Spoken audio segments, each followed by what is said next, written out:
Good evening and welcome to this week's episode of Coach's Corner. My name is Dwayne Dwyer. I go by the Mindset Coach, My name is D Uncle Junior, and I go by the Consistency Coach. and we are your coaches for Coach's Corner. As I always tend to say, if you just plan on doing absolutely nothing with this information, and this may not necessarily be the place for you. But if you are looking to take this information, add it to your toolkit so that you can become a better version of yourself, not just for you, but for the people that you know, love, and care about, then I think you're in the right place at the right time. Not only that, I think you were destined to be sitting right where you are this evening, listening to myself, the mindset coach, and my good friend, the consistency coach. So, that being said, let me speak to my brother from another mother, the Uncle Junior himself, the consistency coach. How are you doing this evening, brother? Man, I'm doing well. All is well. Excited about tonight's topic. All those good things. Another day, another dollar, another day on this earth, another day to be thankful for. So again, thank you for being, thank you for the opportunity to be in this space with you at this time and this moment to have this conversation. So I'm doing all well. Everything is good on my end. What about you and your end and how things going in GA? Hey man, all is well, brother. I have no complaints. As always, I look forward to these conversations. I look forward to the insights that will be shared during these conversations by both of us. And as always, again, to your point, it's an honor to be able to be here and have share in conversation with you. But of course, we don't just end it there. Of course, we share in conversation with the livest chat and social media as well. So that's one of the reasons why I enjoy this because we have a very functional chat that adds value to the conversation. So I mean, what is there to complain about? I can find something to complain about if I want to, but why? When you got Mhm. all this goodness is going on, right? So You yeah, man. complain about pain. Speaking of pain, I do it in anyway, man. That's what we're gonna be talking a little bit about tonight, man.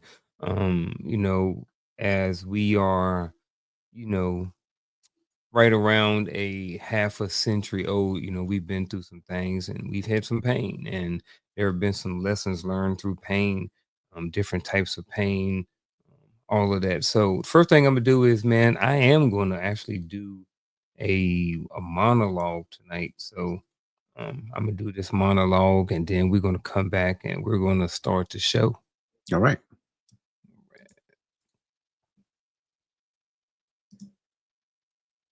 So pain.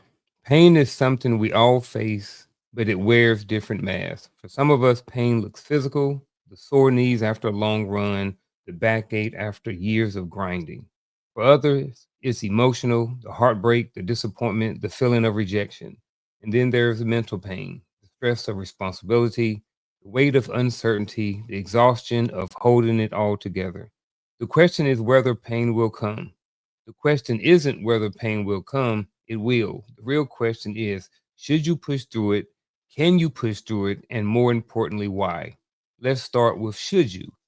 Sometimes pain is a warning sign. If you're running and your body says, hey, something's not right, ignoring it can lead to long-term damage.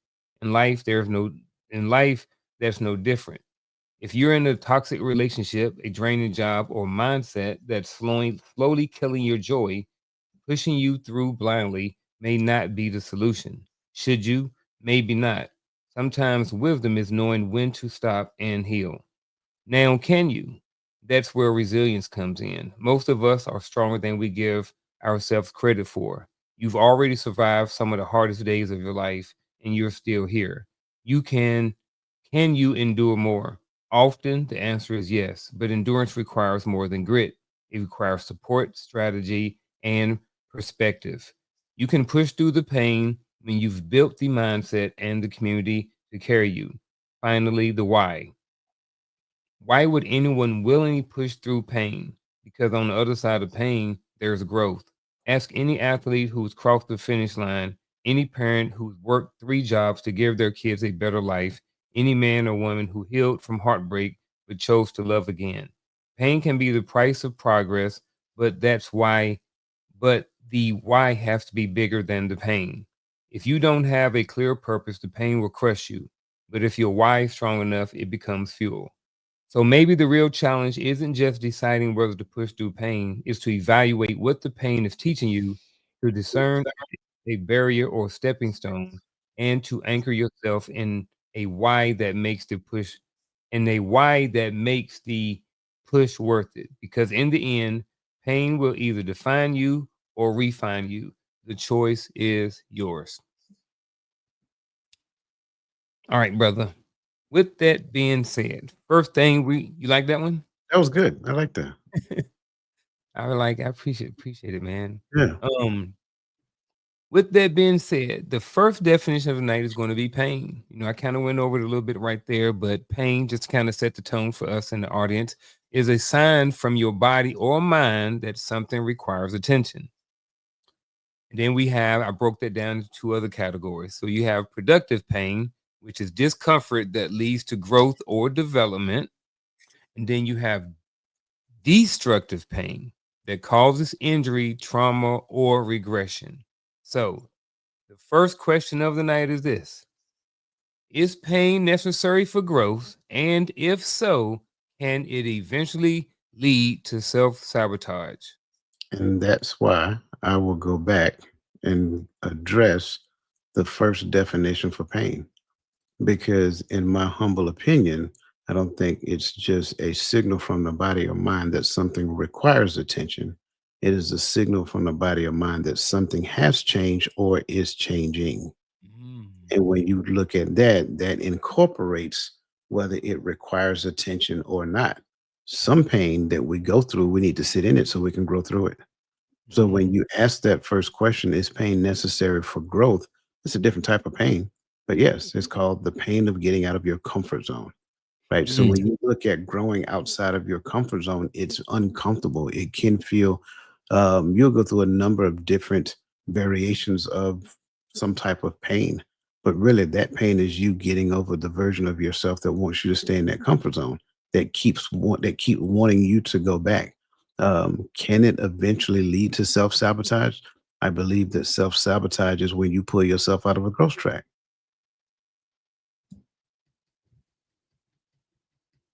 That last part, elaborate on that. Yeah. Cause You ooh. you were not created to anything that lives. Let me say it like this. If it lives, it is supposed to grow. It is supposed Mhm. to flourish. It's supposed to thrive in its environment. Part of that flourishing and thriving in the environment incorporates growing, whether it's growing from the perspective of getting taller, getting wider, or getting thicker. All of that is the same. And I'm talking more so specifically out in the environment now, plants and things of that nature. But if you think about it, so there's mammals, so there's animals, so there's humans, all of that. That's how we can look at a person and conclude their approximate age because of their growth. When you look at a teenager is might be tall, but their arms might be, unless they unless they play sports and they get in the Mhm. gym, they still have a little immaturity about them. But as they get older, they tend to full out and thicken out. And so when you look at this right here, you are a progressively growing and evolving being, whether you do it intentionally or unintentionally. If you do it intentionally, it happens at a much rapid rate. If you do it unintentionally, the environment is forcing you to do so. So now, what does self sabotage mean in this particular notion? Self sabotage is when I go against the natural or supernatural order of progression. So when I intentionally go against that, that is self sabotage. Mm. I like it. I like it. I definitely think that a certain amount of pain is necessary for growth as well. You know, um I remember, and this is just the physical part of it, and I will go back to, I remember my youngest son, who is 20 now. He's the tallest. He's 6'2". I'm 5'7" ish on a good day. So He stole five, he, 6 he stole your is kind of jeans, bro. That's all it is. He stole your yeah. jeans. And he got all the rest of everything that was left over. So um it's like, I remember when he was like middle school, 11, 12 or something, and he had started growing really fast, and he had a lot of pain in his knees and his joints and stuff like that. He had those growth pains. That's what we kind of called them. I mean, he got them growing pains, and he would be tired and hurting and stuff. And I didn't really experience that. One of the other ones kind of a little bit, but kind of blew it off. But when he came around, it was a little bit more, and I kind of did a little bit more research. But that growth was necessary for him to get to 6'2", and it seems like everybody who reaches that height, anybody I've talked to, we talked about at some point, around that time of puberty or growth, how they had those growing pains and how their joints and different things like that hurt. And the same thing with the mental part and all of that thing. Sometimes growing is pain. Sometimes when we get rid of those relationships and stuff like that, sometimes those pain initially, it don't feel good to get rid of that friend that you've had for a long time, but that friend may be sabotaging your relationship and what you got going on currently. So sometimes that's growth, and sometimes that pain comes along with that. But I think all of those things are necessarily, like the question said, for the growth. I think it's just something that you have to have. You can't get around it. Yeah, nor, and I can only speak for me. Nor do I Mhm. want to get around it, right? I need to be aware when I need to be aware when I need to be aware of when pain is available, Yes. whether it is intentional based upon something I did, or unintentional based upon something I can't see and I am missing. Therefore, now I am being forced into this thing of awareness, right? Into this new growth track. And I think that is something that we all need to understand. Again, I believe wholeheartedly that once we become intentional about a thing, we then become destructive about it. There is a degree of destruction that comes along with it, right? After intentionality follows destruction. That's just what it is. So when you become intentional about doing something, something will be destroyed in order for that something to exist or prevail or whatever the case may be. And when you look at growth in some shape, form, or fashion, you'll see it happen all the time. For a baby to be born, the embryo must be not the embryo, the I can't call it the placenta. There we go. For a baby to be born, the placenta must be destroyed, right? And so even when you start looking at lifting weights, when you're lifting weights, they have this thing like right around your joints called fascia. Well, depending upon how much weights you lift and how much muscle mass you're putting on, you start to feel pain right in them joints. Well, that's your muscle fibers expanding to such a degree that it's tearing the fascia.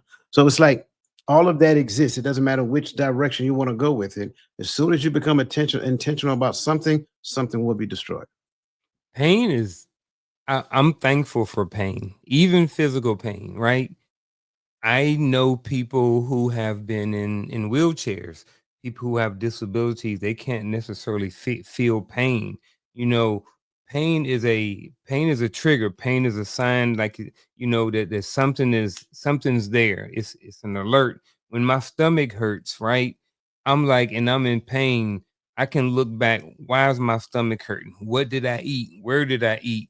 Was it something that I wasn't supposed to eat? All of these different things, it is a sign that something may be off.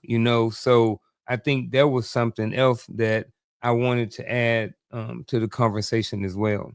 And I know coach is out, but what I'm gonna do is I am going to move down and get this question, because this question is for the chat and the panel as well, right? And that is that, what is a pain that you're glad you didn't avoid? So if you're in the chat, if you're in the audience, type in right now, what's a pain or something like that that you've been through in the past that you're glad that you didn't avoid. So what say you, coach? It's going to sound funny. Uh-oh. People aren't going to like it because of who they know I am and what I'm about to say. But the pain of divorce, I hate to say it that way. Mhm. Um, and it's only because of some things that I recognize that was taking place in that particular point in time, in that relationship, so forth and so on. It's not so much as about the imperfections of the beings, it was the incongruency of the belief system of the beings. And that once I recognized that, even though I was trying to like make amends, trying to like believe it will eventually line up. Truth of the matter was is that it wasn't going to line up. It was never going to line up because in the beginning it wasn't aligned to start off with. And so when I started realizing some things, I would go and talk and have these conversations and so forth and so on because this is the direction that in my mind this is the direction that we're supposed to be going. And it was like, fighting, like literally fighting. So at that point in time, I just had to make a decision that worked best. Now, I'm not going to sit here and say that this didn't work, so I didn't. No, I did not do it that way. I did it the way that most men who are frustrated do it. We go out there and we destroy some stuff, right? Like Mhm, literally, I'm not joking when I say it that mhm, way. And whatever you can imagine, based upon what I just said, then 9 times out of 10 it might be true. The only mhm, thing I would add is I never tore up anything that we physically bought in the house. I say it that way, right? mhm. Um, but yeah, I became very destructive in that notion, and I did not really care what anybody thought about it in that particular notion.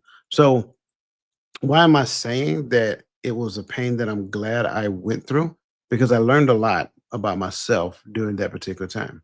I learned a lot about relationship during that particular point in time, and it made me sit still and research and study and have a better understanding of what relationship is supposed to be, regardless of what you see out there, regardless of what you see on TV, regardless of what your uncle, daddy, sister, brother, cousin is doing. Like all of that sounds really good for them, but that does not necessarily mean that they're doing it right, especially if they were married for 50 years. Like that is one of the biggest misconceptions that we have. We believe that tenure equates to rightness, and it does not. Tenure can also equate to coping, in which, if you understand what you do when you cope, you recognize something exists, you just decide that it is what it is, and I'm just going to have to deal with it. And then, so that's how it's going to be. So, again, I got it. Like I said, it's not going to be a popular response, and a lot of people may not agree with it, but that's fine. I didn't say it for them to agree. I just said it for you to consider because that's where I would say a large pain for me existed, and I'm really glad I didn't avoid it because it allows me to teach my kids lessons that I was never taught. So I say it that way. I definitely co-sign you on this. I definitely, as a man who have been divorced and has moved on to another relationship, I definitely can see this. You know what I mean? There was a lot of pain, you know what I mean, going through a divorce, everything that comes before that, always that everything for the years that led up to it. Why you going through it, some of the after effects, and some of the thing about is that there are always going to be lasting effects for the rest of your life Yep. once that thing happens. You know what I mean? Me and my ex-wife, we live in two different states, and then I'm moving to Texas. So, and now my sons are in three different states. So, at some point, whenever they want to come in and see everybody, my kids will never be able to come to a house and bring their kids to grandma and granddaddy's house. You know what I mean? That stereotypical, not even stereotypical, but that, where you come home to your biological grandparents. My kids would never be able to experience doing different things like that. So Yeah. I definitely understand what you're saying. I definitely co-sign everything that you said. You made a lot of good points, and pulling the lessons out of that divorce is very valuable, a very valuable thing that we can pass on to our kids. Um, I'm going to just go to the other side of that.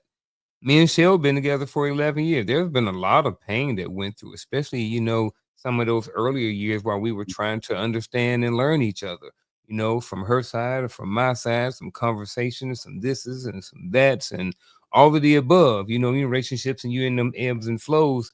A lot of times initially while y'all still trying to figure things out and y'all hadn't really been specific about the direction of y'all relationships, there's some pain in there sometimes, on both sides. So that to me is, I'm kind of bringing it back on the other side of that, is that I'm glad that I went through some of that pain and stuck through some of those things that, her and I went through in our relationship. or anybody in a relationship, just to, I mean, to make it to 11 years, in most cases, there's some downs, ebbs and flows, ups and downs, and just part of it. But I am definitely glad that stuck it out and stayed through some of the pain and different things like that, um, to get to where we are right now. So Yeah, that's good. That's good. yeah, man. You ready for a rapid fire? Come on Rapid with fi- it. fire. You see, man, the Southern all right. YAH. Yeah.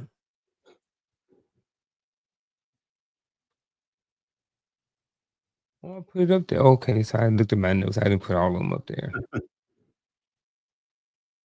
It's all All good. right. So what's that? It's all good. All right. So here we go. What's easier to push through, mental or physical pain? Physical pain. Mm, I want to come back to that one. Sure. Definitely want to come back to that one. Cry or compartmentalize. Compartmentalize. Lift heavy or lift light. My age lift light. Share or shut down. Share. Short pain or long suffering. Long suffering. Ice bath or hot bath. Hot bath. Personal pain or public pain. Personal pain. Coach or therapist. Coach. Man, I was listening. That was good, man. Good job. I was listening to somebody today, and they were talking, and I was like, they were like some mind person. I'm just like, man, I'm saying all day long. I'm like, man, this person need a coach. He don't need you. He need a coach. Yeah. It was very clear, and I was like, man, this guy's making probably millions of dollars, and I'm like, man, he should 100% be coaching. The person he would need to be coached, not trained. Yeah. But that's just my own personal opinion. All right, so I want to go back to this one right here. So with this one, you said physical pain. hmm Has this always been the case? You're asking me, have I always thought that way? Mhm. No, I haven't always thought that Mhm. way. Um, but what I've learned is that even when I look at physical pain, whether it's something that, again, whether it was something that was intentional by me or something that was, by virtue of nature, sure, that physical pain can be lasting. It can be, never ending, to be honest with you. But you still have your mental capacity. And your mental capacity can look at this physical pain and still recognize that there's joy that lays before you. If I am mentally struggling in the presence of physical pain, then all I'm thinking about is how bad the physical pain hurt. However, if I'm mentally healthy in the midst of physical pain, I still have that physical pain. I just don't focus on it. Mhm. Change the dynamics. If I am dealing with mental pain, and I'm not saying dealing with pain from the perspective of just a season, I'm talking about dealing with a mental pain that's very difficult to push through. Let's look at, like, losing a loved one is probably one of the most difficult things that a person's going to go through. Mhm. But let's get personal with it. Losing a child Mm. or losing a spouse. That kind of, when we say loved one, we thinking somebody like cousin or something. Yeah, that's cool. Mhm. Losing a child or losing a spouse, that is very difficult to get beyond. Like, sure, you'll go through all of the things that you've done previously to mourn and get over, but it just seems like that's a very lasting thing. That to me is a version of mental pain. But in the midst of that, you can probably sit there and just keep recycling memories, memory after memory, intentionally looking at photo albums, going back and looking at your old wedding video, looking at their birthday videos and things of that nature. Well, that's where the mental pain is overtaking me, and I am recycling over and over and over again and choosing to stay in it. Now, what happens when I recognize something different, to where They're no longer with me, but I can appreciate the fact that I had the opportunity to be blessed with them for the amount of time that I was, and appreciate that time that I had, but don't focus on the fact that I no longer have that time, right? I can look at that and say, I'm being just a little selfish right now because I know I miss them, but I understand that whatever they were dealing with, if they were dealing with anything prior to, they're no longer dealing with it. I can recognize to be absent from the body is to be present with the Lord. I can look at it from that perspective. So now when I change that dynamics, I can mourn the loss of them, get beyond it, and appreciate and celebrate the life of them on the flip side of it. That's why I say mental pain is far tougher to push through than physical pain. Yeah. See, I was wondering, had was this did this have anything to do with your maturity level, where you're at in your life? But I think what I come to a conclusion based off of what you just said is, I think at some point people would maybe would say that it's easier to push through the mental part. But I think that when I was looking at it and how I would do it, I think that what I would be doing was be blocking things out versus dealing with it, shutting it out. And that's why, I mean, if you're shutting it out, then you're not dealing with it. So you're not actually going through or pushing through the mental pain. You know what I Right. mean? So definitely appreciate that. 'Cause that just kind of added um a little bit more clarity to what I was thinking. So And then if I look at it, if I'm shedding it out, what am I really doing? Right. yeah. It's like I like to, I wish I had it around here. Look at, consider like a tree canopy, right? And I'm talking a fully mature tree canopy, how Hmm. beautiful it is at the top. Well, when I compartmentalize the thing and never go back to it, it's like me cutting a section of that tree off Mm, because I am intentionally blocking out anything that either looks like it or remind me of it.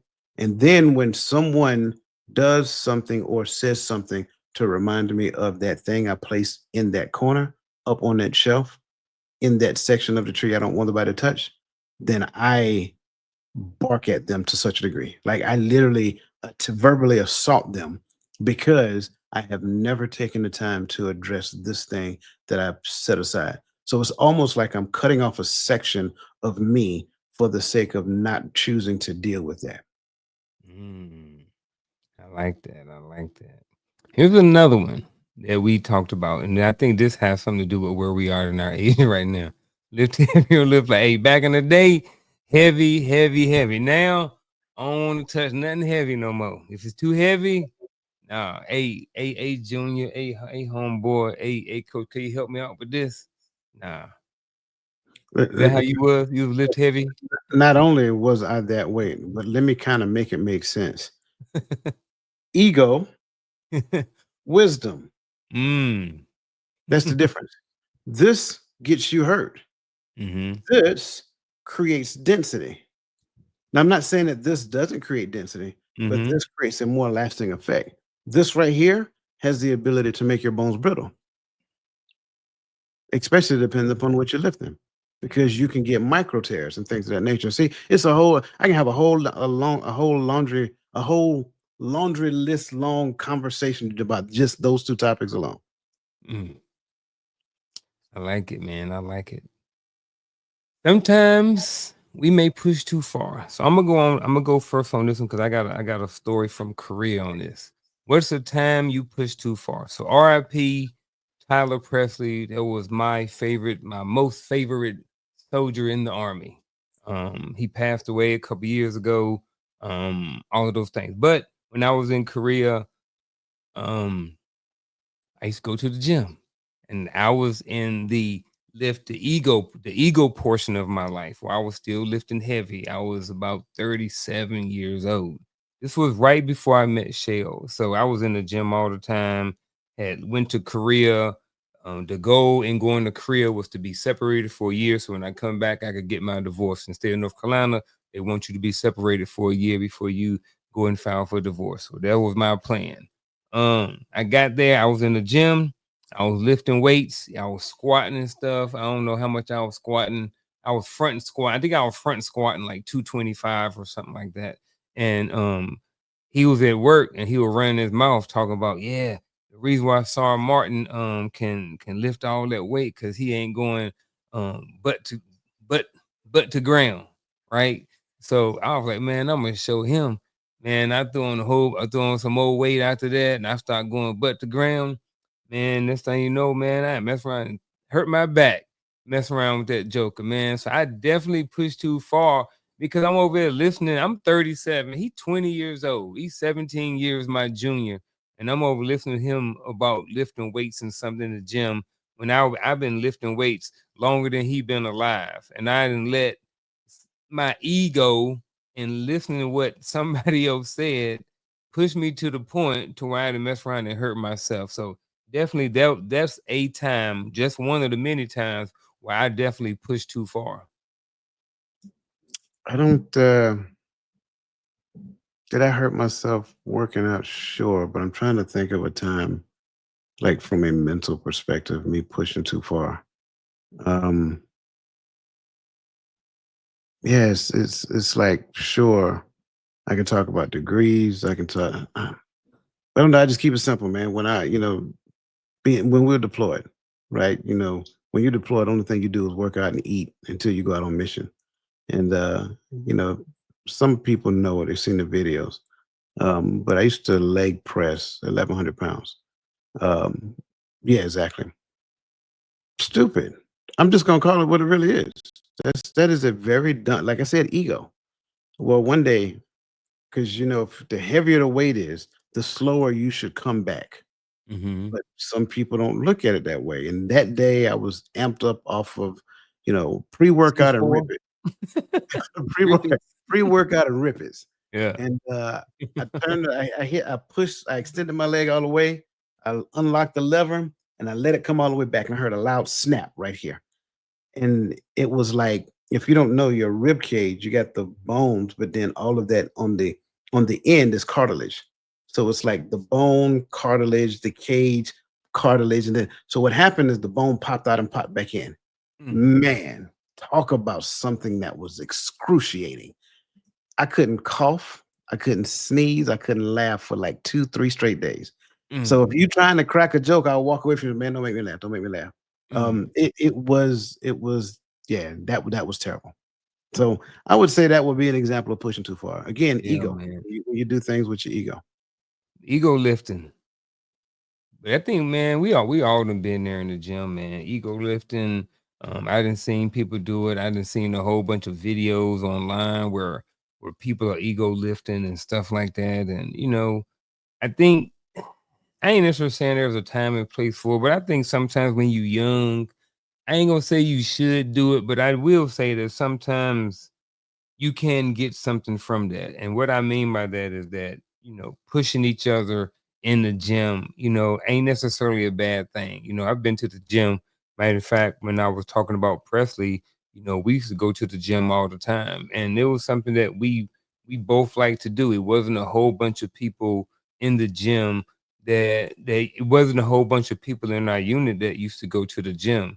So, he was one of the few guys that I've been able to have a like workout partner with or buddy with while I was in the military. You have some, then they fall off. Say, hey, yeah, man, let's go to the gym. They hang around for a couple weeks and then they don't want to go no more. So one of the biggest challenges I've always found just in general with having workout buddies is the consistency. That's that word.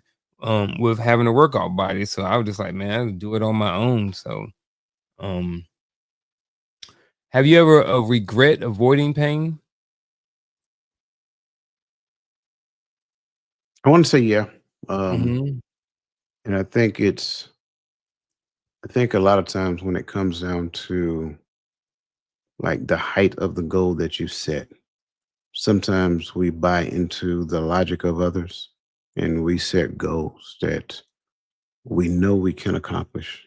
It's kind of like, again, like we talked about, kind of like chasing the dopamine fix. Um, and then when you accomplish it, it's like you get that much euphoria. And then it's like, well, if I could have done this, I could have done more. So why did you limit yourself?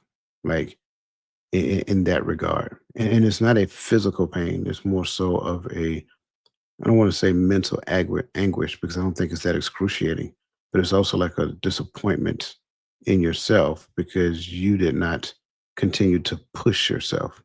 And so I guess I'm just at that point in my life, like after recognizing that I don't see myself putting those type of limitations on myself again. It's either going to be, you know, when I set a goal for myself, I set it up here. I will let the lessons learned in the midst of not attaining the extreme heights of a goal be more important than than achieving a goal that I set at a very low altitude. Um, Me, yes. And to be very transparent, I am still in this phase of my life. I'm still on some things that I've kind of regretted avoiding. And this pain is not anything that's physical. It's some, how can I say it? It's more mental.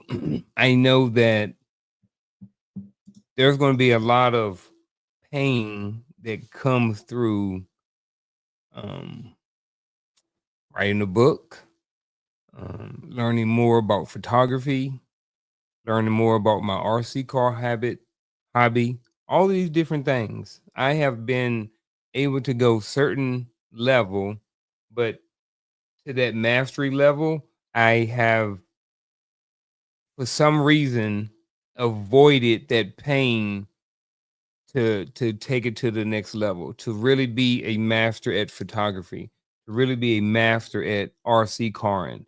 Um, I still avoid those things. Maybe I need some coaching.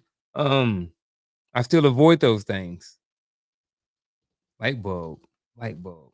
Um, so yes, I would definitely say that there are some things in my past and there are some things currently in my life that I am avoiding just because I know of the pain that it is going to bring.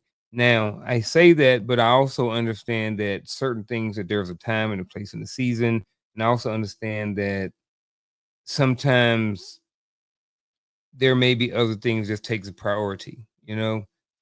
So I also understand that as well. But there are definitely some things in my life right now that I am probably avoiding that I now probably that I am avoiding just because it is I know the pain that's going to come along with it.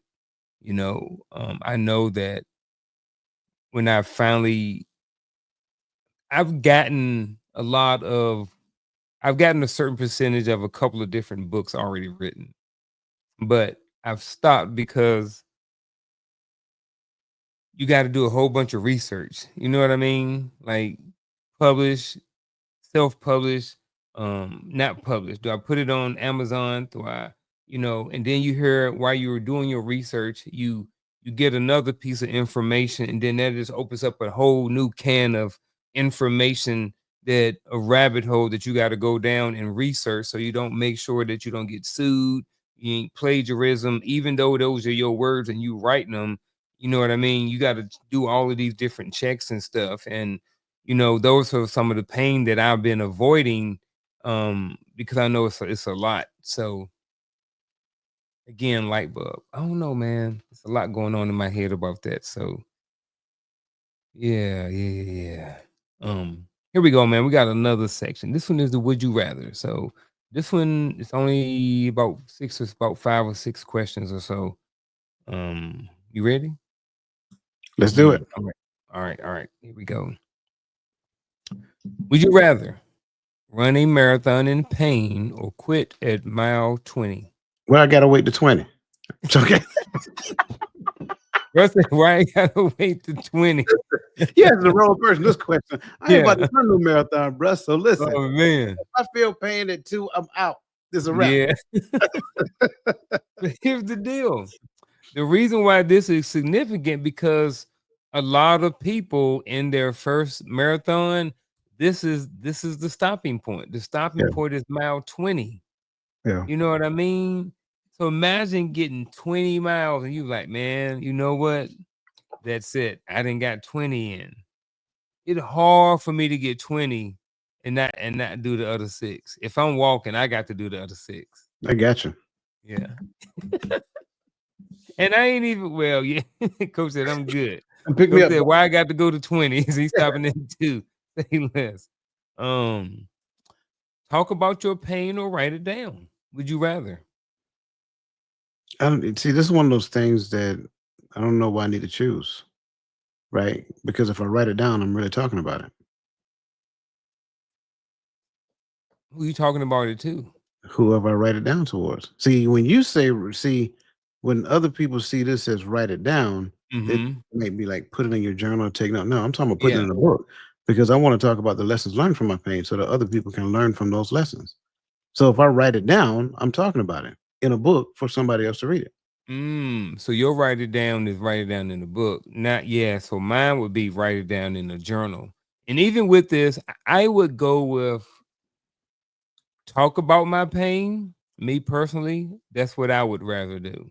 I also understand that there is a time and place to write things down, and that may Sure. be better, especially if you're just journaling. Then depends on who you are, depends on who your audience is, and all those different things. But yeah, I want to talk about mine that way I because if I'm talking about, it, I got feedback. sure. You know what I'm saying? I give somebody some free chicken. Your journal can just simply be your notes to your book. Mm, free chicken. There you go. Mm. Would you rather be sore all week or disappointed in yourself? Um, what am I sore from? Whatever you sore from. Right. See, Could be doing a light workout because you ain't worked out in 2 weeks. sure, or it could be sore from sitting on the couch all week long. See, that's what I'm saying. It's like Oh. I get that. Um, there's nothing wrong with me being disappointed in myself as long as I learn a lesson from being disappointed. So if I Mhm, gotta choose just based upon this, I'm choosing disappointed because that mhm. means if I think into the disappointment appointment, that means that I had a goal for myself that I didn't achieve or something I was supposed to do that I for whatever reason did not do. And now, based upon the thoughts that I have there, I can kind of create the mindset to where I do not disappoint myself in that arena again. So I like these questions because then we get to create our own narrative behind the disappointment or the sore. So me, I want to be sore all week. So the way I'm looking at it is I want to be sore all week because I exercised, right? Versus disappointed in myself because I didn't exercise. You know what I'm saying? So definitely comes down to your thoughts about the context and how you see this. So I like that ours are different. I like that our perspective and our thought process are different on this. Um, be known as tough, would you rather, or wise? Wise. Easy. That's an easy one all day long. Now, back in the day, I wanted to be tough. That's Like, because I you was in don't the know. army. Huh? That's because you was in the army. Mm. Yep. It's true. Everybody was tough. Right. Yeah, but they wasn't. Delay the pain or dive in now. Dive in now. Michael Phelps, brother. Let's go all day. Um, it was a good one too, man. I like those. I like that we went a little bit deeper in those too. Yeah. Do you think that do you think that pain has changed your has do you think that pain has changed your identity? I wouldn't say it has changed my identity. Um, I think it refined it. Mm. I think because we can kid ourselves a lot and say that I'm this, I'm that, I'm this, and I'm that. And then you realize because I kind of gave the process on Friday night to where you have a concept, and then that concept drives your identity. Then that identity drives your esteem, and then that esteem is how you express yourself to the world. So, in essence, what you're expressing to the world comes from the seat of who you are or who you believe yourself to be. But then, regardless of whatever lie you tell yourself, the world has to show up to challenge it. So when the world shows up and you experience the pain from your perspective of who you are versus the reality of who you are, then at some point you're going to have to recognize, like, well, something's going to have to yield. I'm going to have to come to a heightened sense of awareness. So pain at that point now refines the identity because I look at it from the perspective of, well, I think I'm the external being, but then I later realize that I'm the internal being that's actually driving the external car that everybody see. So this is not the depiction of who I really am. This is just the image that you actually see. But who I really am is the being that's on the inside of this. So when you confuse this with what's on the inside, then you're missing something huge. And then at that point we solicit the pain that we go through.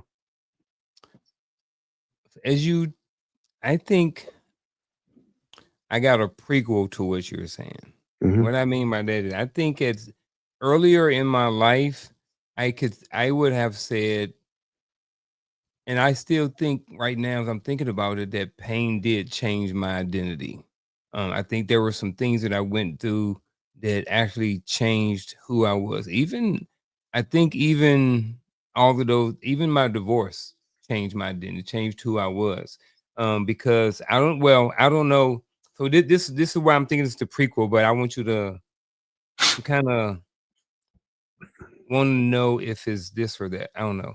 So I think at some point it did change my identity, but I don't know if my identity changed because of the pain that I went through or the lessons learned from the pain. Because I had a certain identity while I was married the first time, that this is how I'm supposed to be, you know, put her on a pedestal, all of that crap that we learned back in the 90s from all that R&B music that we listened to is the stuff that I did and stuff that I thought was going, you know what I mean? So I thought that that's who I was. So when I got divorced and I started learning about who I was as a man and stuff, I'm like, brother, that ain't the same person. I no longer identify as the same type of man I was before I got divorced, because I've learned so much more about myself since I've been divorced.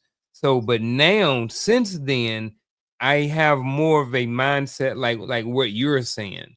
You know Hmm. what I mean? But I think whereas now I'm just like, all of the pain that I'm going through now or that I've been through in the last few years, it has helped redefine my identity, or to just micro adjustments to make me a little bit better version of my current identity. But like I said, I think what I did before, doing the divorce, that person I was, who I identified, is not the same person I identify right now.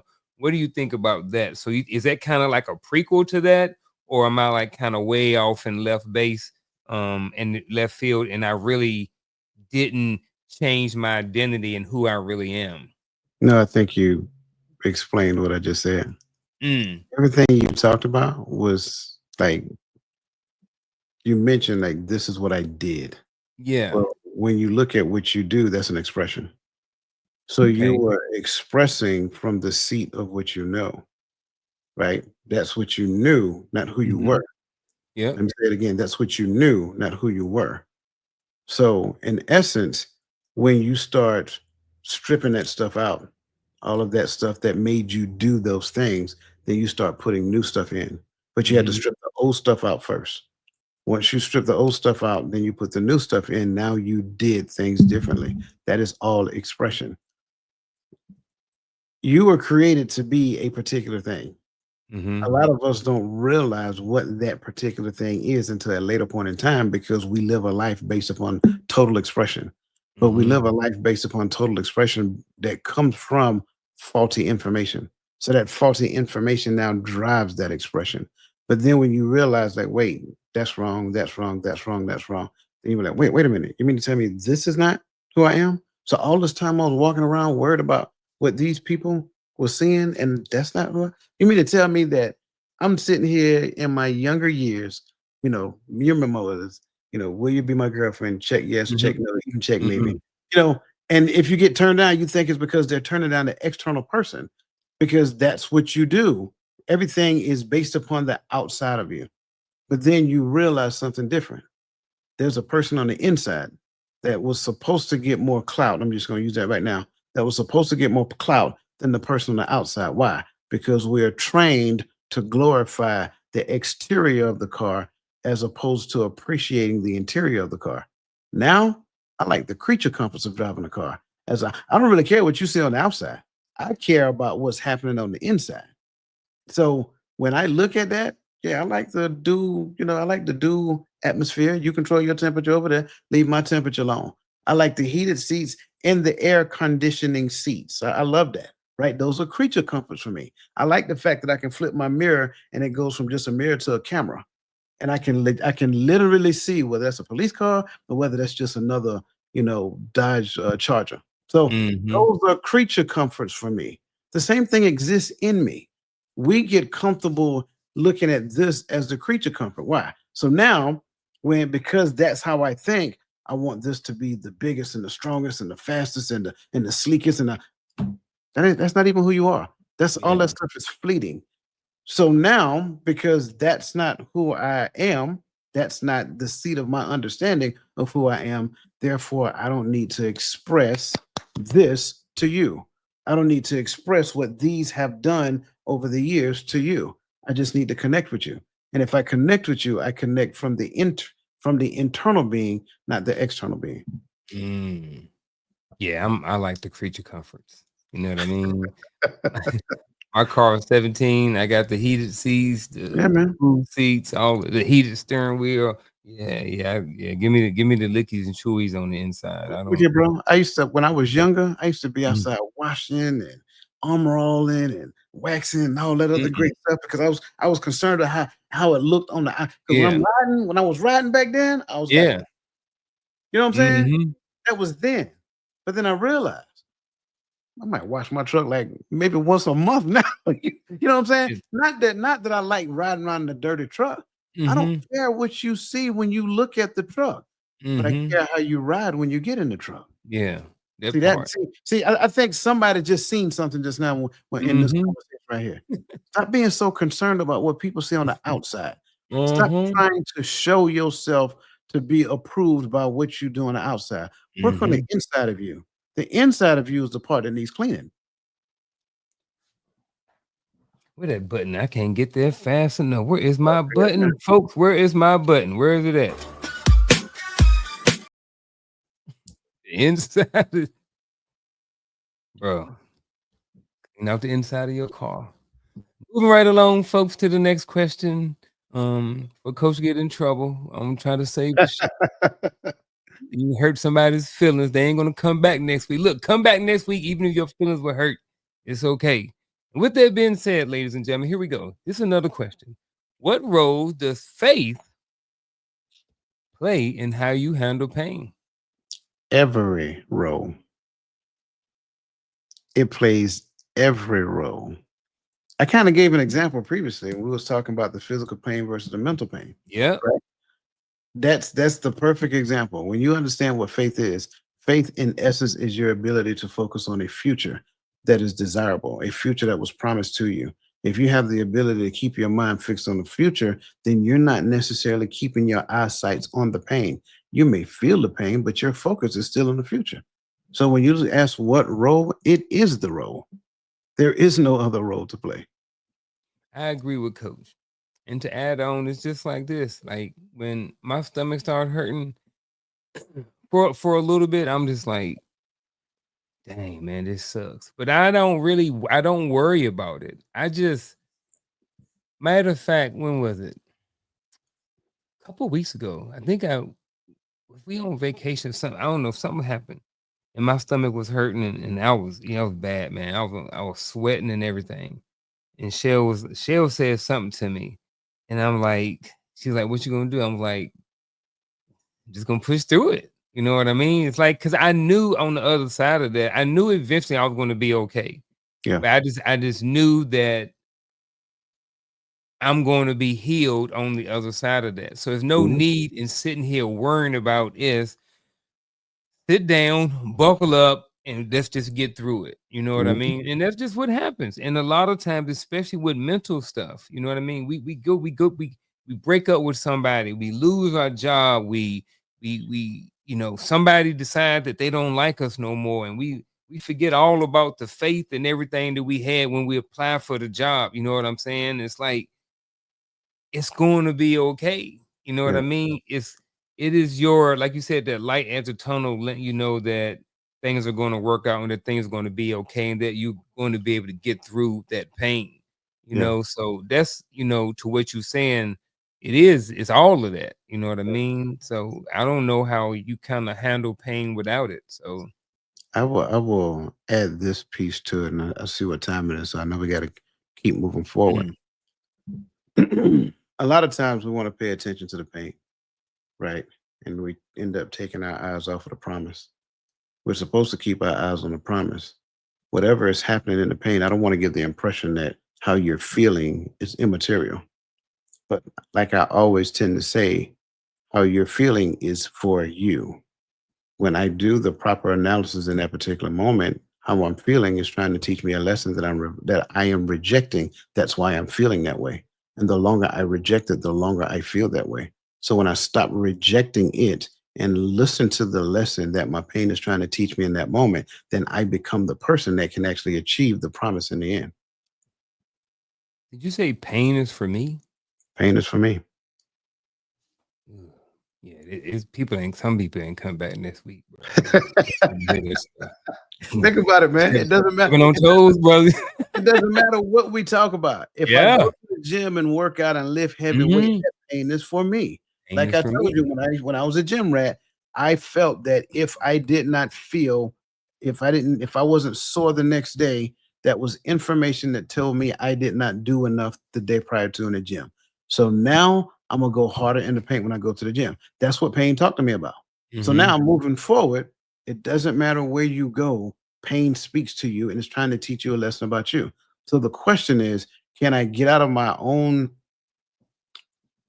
can I get out of my own self-perceived greatness just long enough to hear the lesson that pain is trying to teach me in that moment so that I can become the one to inherit the promise? My own self-perceived greatness. That's all it is.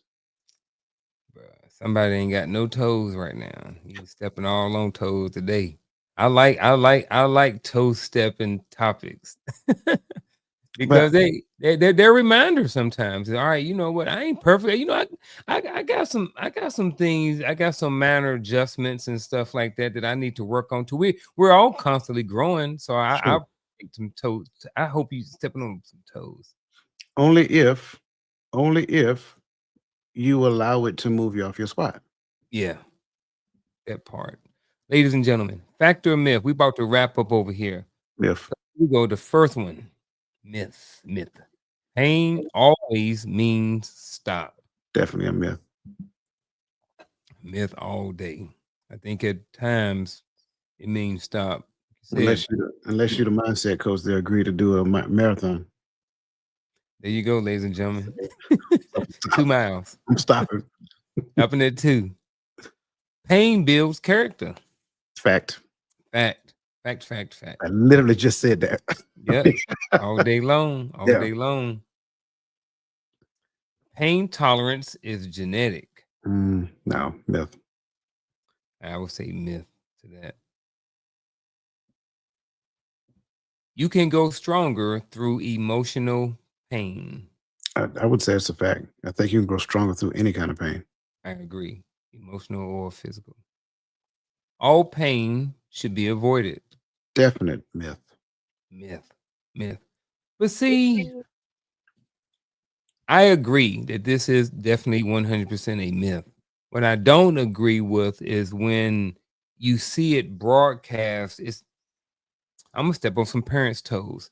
I think there are some parents out there who always are trying to shelter and keep their children from going through any pain. They trying to put their child almost in a box where they avoid all pain. And I think from a parental standpoint, from an educational standpoint, from a coaching standpoint, that is you can do so much damage to your child. Like they need to go through stuff. They Right. really need to go through stuff. And I see it all the time. And I'm just like, you are creating a monster. You're Yeah, let setting your that child child go up through for some failure. pain. What's that? You're setting that child up for failure. That 100%. that child needs to develop a degree of resiliency before they leave the nest. But Hmm. if I do not help them to develop resiliency in the home, then the world is going to teach them resiliency that number one they should have gotten at home, and the one that the world's supposed to teach them all at the same time. So Hmm. Now, when they go through things, it's like Chicken Little, the sky's falling. Yep. And it don't even have to wait till they're an adult. I've seen it in 4 and 5-year-olds trying to get out the car on the first day of school. It's kids kicking straight. They do not want to leave. They ain't never been away from their mama or their dad their entire life. And Mhm. you trying to send that joker, put him in kindergarten on day one. It looked good. It looked good at the house. You got that picture of them with they her little nice little dress on and the Bobby socks or and some jelly shoes on or whatever the kids wear nowadays. And you get her off the car, she ain't trying to go nowhere. Kids, boys and girls all around the country, women, moms going through a whole bunch of moms going through that right now I because don't they know didn't if let that child I go through some pain. I don't know if it's because all of my kids are adults. When you said jelly shoes, I'm like, they still wearing jelly shoes, bro? I don't I know. don't know. I just remember my sister used to wear jelly shoes Me and too. Bobby socks. So I don't know. I don't remember. Oh my goodness. I don't think they do, but they might. Here we go. The last one, man. Pain can be your teacher. Fact or Absolutely. myth? Big fact. Yeah, I agree as well. Man, that's gonna be it, man. We ain't gonna go do the final thoughts, man. I just Can, looked at. Go can ahead. What we got? I do one caveat? Yeah. Because I don't want to leave that just like that. Mm-hmm. I think, man, listen, um, pain can be your teacher. It doesn't have to Mm-hmm. be your teacher. Let me say it again. Pain can be your teacher, but it doesn't Okay. have to be your teacher. Mm-hmm. You can choose to do it the way that you want to do it. And then pain is going to teach you that you were supposed to listen to the way to do it. But because you elected to do it your own way, now you got to learn the lesson that your own way has now prescribed for you, which is the pain that you're going to inherit. I like that. I like that. Ouch. That was one of my toes. Um, that was another one of my toes. I like them. I like when I get hit. I like when my toe gets stepped on. I, I, They just and let me know about something in my life. and Um, what gets me is you hear people will say it all the time, do it your own way. Like, mhm, what does that mean? They don't like ask that person, what does that really mean? When you hear people say, do it your own way, what does that really mean? Like, mhm, if you can be more specific to tell me exactly what that means. Don't give me a generic response to a generic response. Well, that means that you don't have to follow anybody else. No, give me something with substance because that's not substance. What does it mean to do it your own way? What they're telling you to do is be creative. But if you understand the foundations of creativity, there has to be a structure before you become creative. So if there's mm, a structure first, that's the only way that I know that I'm becoming creative because I first understand the structure. So when you tell people, and this is for everybody, when you tell people do it your own way, stop telling them that. Because when you tell them that, you're telling them not to follow structure. But you must follow structure first before you can get to creativity. That's how you know it's creative.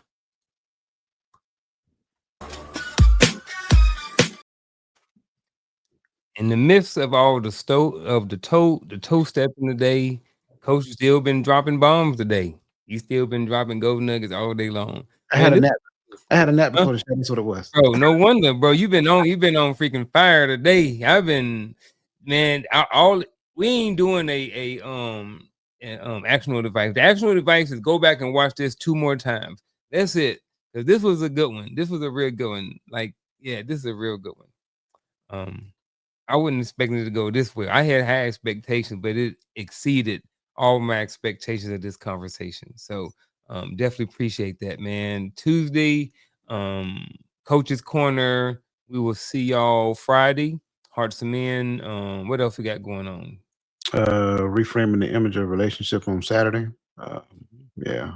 And then Uh, Bible study on Sunday. Bible study on Sunday. TikTok live on Sunday. I'm actually hosting then. So yeah, Y'all go, folks. You got all the things. With that being said, man, you got anything else?